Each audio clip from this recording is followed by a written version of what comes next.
Hello dear student, स्वागत है आपका अपना चैनल वेक्टर ऑनलाइन क्लासेस में। तो जैसा कि दोस्तों अभी आपका फर्स्ट यूनिट का सेकंड चैप्टर चल रहा है जो है आपका इलेक्ट्रिक पोटेंशियल। ठीक है, तो इलेक्ट्रिक पोटेंशियल में जो हम लोग देख रहे थे तो सबसे पहले हम लोगों ने देखा है इलेक्ट्रिक पोटेंशियल किसे कहते हैं। तो इलेक्ट्रिक पोटेंशियल क्या था, किसी टेस्ट चार्ज को इनफाइनाइट से इलेक्ट्रिक फील्ड के अंदर लाने में जो वर्क होता है उसको हम लोग क्या बोलते हैं, इलेक्ट्रिक पोटेंशियल बोलते हैं। क्लियर। नेक्स्ट हम लोग देखे थे electric field electric potential due to a point charge. ठीक है, तो पॉइंट चार्ज के कारण पोटेंशियल क्या देखे हम लोग, तो V इक्वल टू 1/4πε0 Q/r हम लोग देख चुके, ये डेरिवेशन हम लोग देख चुके। ठीक है, तो नेक्स्ट जो अभी हम लोग देखने वाले हैं वो क्या देखने वाले हैं, विद्युत क्षेत्र तीव्रता एवं विद्युत विभव के बीच संबंध। मतलब क्या देखने वाले हैं हम लोग, relation between electric field intensity and electric potential हम लोग देखने वाले हैं। ठीक है, अब इलेक्ट्रिक फील्ड इंटेंसिटी को हम लोग किससे दिखाते हैं, ई से दिखाते हैं, और इलेक्ट्रिक पोटेंशियल को किससे दिखाते हैं, भी से दिखाते हैं। तो इसी दोनों के बीच बोल रहा है आपका क्या कि संबंध बताएं कि दोनों के बीच में क्या रिलेशन है। क्लियर। तो चलिए हम लोग शुरू करते हैं। तो देखिए मान लेते हैं यहाँ पर कोई चार्ज है आपका Q। कैसा चार्ज है, तो प्लस चार्ज है। क्लियर। यहां से कुछ दूरी पर मान लेते हैं यहाँ एक पॉइंट है आपका A और यहाँ एक पॉइंट है आपका B। दो पॉइंट है आपका A और B, और इधर यहाँ कहीं कुछ दूरी पर एक टेस्ट चार्ज रखा गया है Q। कहाँ है, तो ये चार्ज आपका अनंत पर रखा गया। ये कहाँ रखा गया है, अनंत पर रखा गया है। क्लियर, कोई दिक्कत नहीं। अभी ये कहाँ रखा गया, चार्ज को अनंत पे रखा है। ठीक है, अब जब इस चार्ज को अनंत से उठा करके लाएंगे तो किसी भी बिंदु पर इलेक्ट्रिक फील्ड के किसी भी बिंदु पर लाने में जो कार्य होगा उसको क्या बोलेंगे, पोटेंशियल बोलेंगे। सपोज मान लीजिए इनफाइनाइट से जब आप बी पॉइंट पर लाए तो इसके द्वारा जो कार्य हुआ वो हो गया आपका भी। ठीक है, तो पहला कार्य क्या हो गया, भी। इसको मान लीजिए आपका V1। ठीक है, V1 इक्वल टू भी। ठीक है, फिर वहां से उठा के आप यहां लाए, कहा लाए, ए बिंदु पर। यहां मान लीजिए V2 कार्य हुआ। अब ये जो V2 हुआ ये ज्यादा होगा या कम होगा, ज्यादा होगा। क्यों ज्यादा होगा, सोचिए। अभी आपके पास क्या है कि यहां से हम उठा करके ला रहे, तो यहां पर पहले लाए। ठीक है, अब जब आगे जाएंगे तो और ज्यादा अपोज करेगा ना। अभी यहाँ मेरा चार्ज है, इसके पास हम किसी चीज को उठा करके ला रहे हैं। ठीक है, किसी भी चार्ज को उठा के ला रहे हैं, तो अभी दूरी है तो रिपल्सन या अट्रैक्शन जो भी है यहाँ पर क्या आपका फिलहाल प्लस प्लस है, मतलब क्या रिपल्सन है। तो अभी दूरी है तो रिपल्सन कम लगेगा, मतलब प्रतिकर्षण बल कम लगेगा। जैसे नजदीक आएगा ये बहुत ज्यादा प्रतिकर्षित करेगा, और नजदीक आया बहुत प्रतिकर्षित करेगा, और नजदीक आया बहुत प्रतिकर्षित करेगा। तो कार्य बराबर क्या होता है, बल गुना विस्थापन न। तो जितना नजदीक जा रहे हैं उतने बल बढ़ते जा रहे हैं। ठीक है, तो अभी यहाँ पर मान लीजिए कि अब बल के ऊपर क्या डिपेंड करता है, तो विभव डिपेंड करता है, क्योंकि पोटेंशियल इक्वल टू क्या होता है, वर्क बाय क्यू। तो देखिए अब वर्क किस पर डिपेंड करता है, बल गुना विस्थापन पर। तो देखिए इधर से लाएंगे तो बल कम, यहां तक लाएंगे तो बल ज्यादा। अब बल अगर ज्यादा होगा तो क्या होगा, कार्य ज्यादा होगा, और कार्य ज्यादा होगा तो क्या ज्यादा होगा, विभव ज्यादा होगा। ठीक है, तो इस तरह से क्या होगा कि विभव का वैल्यू क्या होगा, धीरे धीरे बढ़ेगा। क्लियर। तो अब हम लोग देखिए यहाँ क्या देखते हैं कि यहाँ मान लीजिए विभव V है, V1 इक्वल टू V, और आगे भी है तो हो सकता है कि ये क्या हो जाए कि ये हो जाए V प्लस डेल्टा V। मतलब क्या हो गया कि पहले वाला V था और इतना दूर में थोड़ा सा पोटेंशियल और बढ़ गया, वो क्या बढ़ा, डेल्टा V। तो फाइनली आपके पास V2 कितना हो गया, डेल्टा V हो गया। यहाँ तक क्लियर है। यहाँ पर आपका पोटेंशियल V है, यहाँ क्या है, V प्लस डेल्टा V है। क्लियर। इसका मतलब है कि यहाँ से यहाँ जाने में मेरा पोटेंशियल में कुछ वृद्धि हुआ, वो क्या वृद्धि हुआ, डेल्टा V वृद्धि हुआ ना। और कितना दूरी पर, तो मान लेते हैं ये डेल x दूरी खिसकाए हैं। ठीक है, पहले आपका B पॉइंट पर था और B पर से कहाँ लाए, A पॉइंट पर लाए। तो B से जब A पर लाए तो कितना दूरी आप खिसकाए उसको, तो मान लीजिए डेल्टा x दूरी आप उसको खिसका दिए। क्लियर। तो डेल्टा x दूरी खिसकाने में आपके पास पहले पोटेंशियल V था, विभव V था, बाद में क्या हो गया, V प्लस डेल्टा V आपका पोटेंशियल हो गया। ठीक है, तो हम लोग कह सकते हैं, लिखना पड़ेगा आपको, तो लिख लेते हैं, माना कि Q एक बिंदु आवेश है जो मान लीजिए ये O, ठीक है, जो O बिंदु पर स्थित है, ठीक है। अब क्या है, यहां से कुछ दूरी पर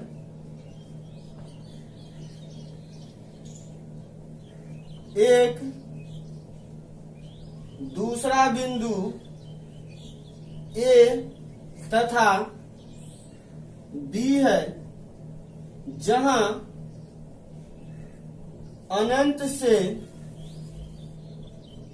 यूनिट पॉजिटिव चार्ज, या हम लोग कहें इसी को टेस्ट चार्ज, या इसी को कहें हम लोग टेस्ट चार्ज, और ब्रैकेट में लिख देते हैं यूनिट चार्ज। तो क्या है, यूनिट चार्ज को उठा करके हम ला रहे हैं, ठीक है, लाया जाता है, चार्ज को लाया जाता है, ठीक है। यदि A, पहले B ले ली, यदि B बिंदु तक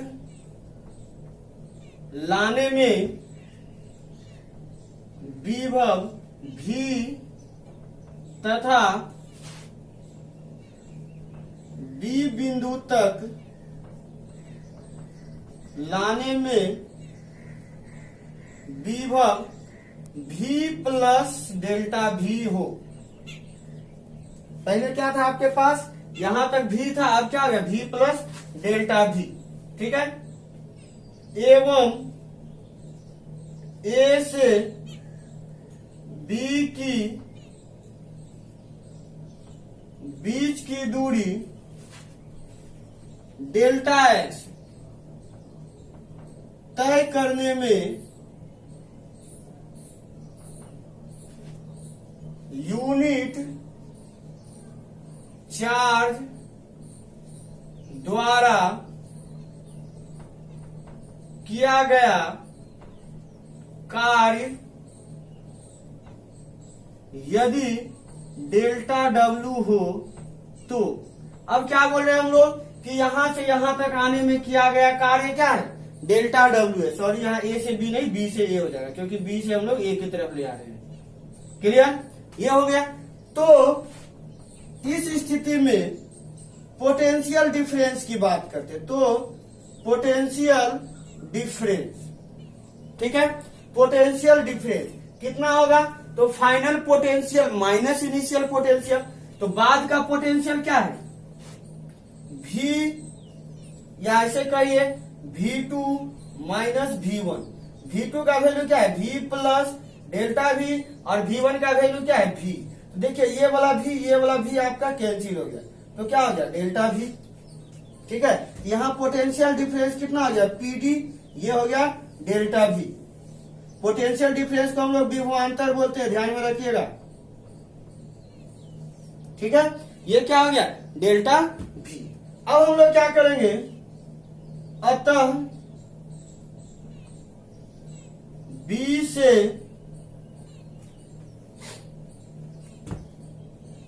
A तक यूनिट चार्ज को लाने में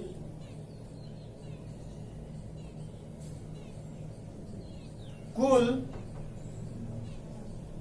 विभवांतर, या हम लोग कह लाने में विभवांतर, तो हम लोग जनरली जानते हैं चूंकि V बराबर क्या होता है, W बाई क्यू होता है। V बराबर क्या होता है, W by q. Potential equal to क्या होता है, वर्क बाय क्यू नॉट होता है। यहाँ हम लोग क्यू लिए क्योंकि टेस्ट चार्ज किसको लेके आ रहे हैं, क्यू को लेकर के हम लोग आ रहे हैं। तो यहाँ पर आपके पास सिर्फ A और B का बात कर रहे हैं ना, इसके बीच क्या होगा, डेल्टा V होगा। और यहाँ अगर डेल्टा V है तो वर्क क्या होगा, वर्क भी तो डेल्टा में होगा। समझ में आ रहा है कि अगर हम लोग पोटेंशियल छोटा है ठीक है, इसका मतलब क्या, वर्क छोटा होगा, या कहे कि कम कार्य हुआ है, मतलब पोटेंशियल भी कम हुआ होगा, यानी कि डेल्टा डब्ल्यू इक्वल टू क्या लिख सकते हैं, डेल्टा डब्ल्यू बाई क्यू।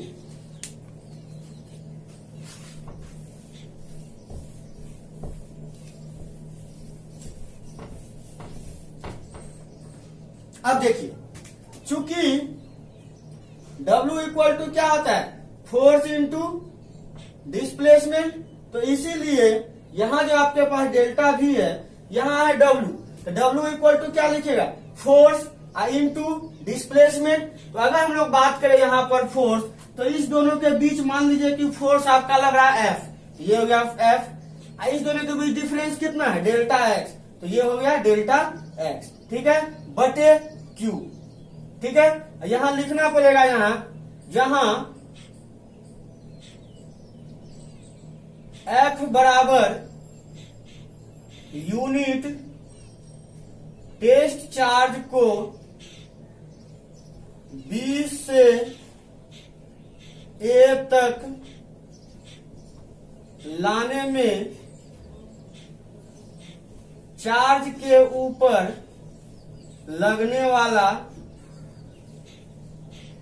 प्रतिकर्षण बल,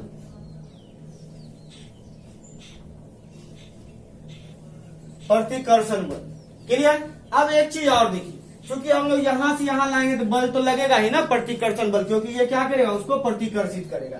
अब बात आता है यहां पर, यहां जो कार्य आपका फोर्स इंटू डिस्प्लेसमेंट, ये कार्य नेगेटिव कार्य होगा, बताए हुए थे कार्य आपका नेगेटिव हो सकता है अगर कोई अपोज करे तब। तो देखिए, ये आ रहा है इधर, मतलब आना चाह रहा है इधर, लेकिन बल इस पर कहां लग रहा है, बाहर की तरफ, अपोज कर रहा है इसका, ठीक है, चार्ज को आने में अपोज कर रहा है, इसलिए यहां पर जो आपका बल लगेगा वो नेगेटिव होने के कारण यहाँ पर टोटल F इंटू एक्स क्या हो जाएगा, नेगेटिव वर्क हो जाएगा यहाँ पर, तो क्या हो जाएगा, minus F into delta x हो जाएगा, ठीक है। सो हम लोग कह सकते हैं डेल्टा V इक्वल टू, हम लोग लिख सकते हैं, माइनस को आप निकाल दीजिए बाहर, ये हो गया F बाई क्यू और इंटू डेल्टा एक्स, क्लियर है। अब चूंकि हम लोग जानते हैं, क्या जानते हैं, electric field intensity equal to होता है फोर्स बाई क्यू नॉट।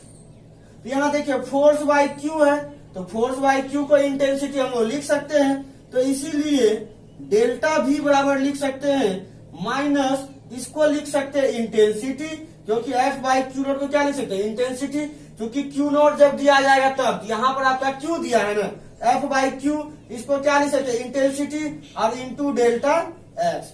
सो हम लोग और कुछ कह सकते हैं क्या, हम लोग लिख सकते हैं E equal to minus delta V बटे डेल्टा एक्स। देखिए लिख सकते हैं, E को रोक लिए, डेल्टा एक्स को ले आए नीचे, ऊपर डेल्टा V था, डेल्टा एक्स आ गया नीचे, क्या आ गया, del V by del x, और ये हो गया माइनस, तो ये निकल गया आपका एक तरह से यहाँ भी आप रिलेशन निकाल के छोड़ सकते हैं, लेकिन यहाँ तक आपको नहीं छोड़ना है। अब क्या करना है, क्योंकि हम लोग जो A और B के बीच में हम लोग पोटेंशियल निकाल रहे हैं, बहुत छोटा पोटेंशियल है, वर्क भी आपका बहुत छोटा है, तो लिखेंगे यदि A तथा B के बीच की दूरी बहुत छोटा हो, तो क्योंकि A और B के बीच का दूरी क्या है, बहुत छोटा है, तो इसलिए हम लोग कह सकते हैं delta x tends to zero, मतलब डेल्टा एक्स क्या है, बहुत छोटा हो जाएगा। तो इस स्थिति में जो इंटेंसिटी है आपका, इसके लिए हम लोग लिमिट लगा देंगे, limit delta x tends to zero, मतलब बहुत छोटा। तो यहां पर क्या हो जाएगा, minus delta V by delta x, और ये वैल्यू को हम माइनस को निकाल दीजिए बाहर, ये हो गया limit delta x tends to zero, del V by del x, और जब लिमिट में आपका डेल का फॉर्म आता है, ये delta V by delta x, तो ये पूरा कंप्लीट रूप को हटा करके हम लोग डिफरेंशियल रूप में लिख सकते थे, हो जाता माइनस dV बाय dx, तो ये हो गया E equal to minus dV by dx, यही निकल गया आपका रिलेशन। यहां पर जो आपका क्या है, यहां माइनस dV बाय dx को हम लोग क्या कहते हैं, पोटेंशियल ग्रेडियंट कहते हैं, इसी को हम लोग क्या बोलते हैं, पोटेंशियल ग्रेडियंट कहते हैं, ठीक है। और हिंदी में इसको बोलते हैं विभव प्रवणता भी हम लोग कहते हैं। क्लियर। तो यही रिलेशन आपको निकाल करके दिखाना था, और ये आपका बोर्ड एग्जाम के लिए भी बहुत इंपॉर्टेंट रहता है। अगर किसी को समझने में दिक्कत हो रहा है तो वीडियो को रोक करके पॉज करके फिर से देख लीजिए। अगर वैसे भी समझ में नहीं आता है तो आप हमें कमेंट बॉक्स में लिख के भेज सकते हैं क्या चीज आपको प्रॉब्लम आ रही है, हम आपको फिर से इसको समझा देंगे बोर्ड पर ही, या यूट्यूब के माध्यम से ही आपको हम फिर से समझा देंगे इस पर, ठीक है। या आप कॉल भी कर सकते हैं, आपको फोन नंबर कमेंट बॉक्स में लिख दीजिएगा, आपको कॉल फोन नंबर प्रोवाइड कर दिया जाएगा। क्लियर। तो दोस्तों, अगर आपको वीडियो पसंद आ गया है तो आप हमारे चैनल को सब्सक्राइब कर लें, वीडियो को लाइक करें, शेयर करें, और उन सारे दोस्त को भेजें जो 11th-12th का तैयारी कर रहा है, जो फाइनली अभी सेकेंड ईयर का फाइनल एग्जाम देने वाला है। क्योंकि ये सारा क्वेश्चन जो अभी हम बता रहे हैं आपको, ये बहुत बहुत इंपॉर्टेंट है आपका बोर्ड एग्जाम के लिए, ठीक है। और दोस्तों, मैं आपको बता देना चाहता हूँ कि थोड़ा बढ़िया से पढ़िए अभी, क्योंकि ये 2 साल से आपका +2 का क्वेश्चन का लेवल बहुत इजी दे रहा है, तो आगे का क्वेश्चन आपका हाई लेवल का हो सकता है। और साथ ही एनसीईआरटी का मैंने क्वेश्चन भी शुरू कर दिया है, तो फर्स्ट चैप्टर का क्वेश्चन मैंने प्रोवाइड कर दिया आपको नेट पर। आप चाहे तो पिछले वीडियो में जा करके एनसीईआरटी क्वेश्चन खोज करके उससे भी पढ़ सकते हैं, क्योंकि एनसीईआरटी आपके लिए इस बार बहुत बहुत इंपॉर्टेंट होने वाला है, ठीक है। तो इसी के साथ आज का सेशन समाप्त करते हैं। धन्यवाद।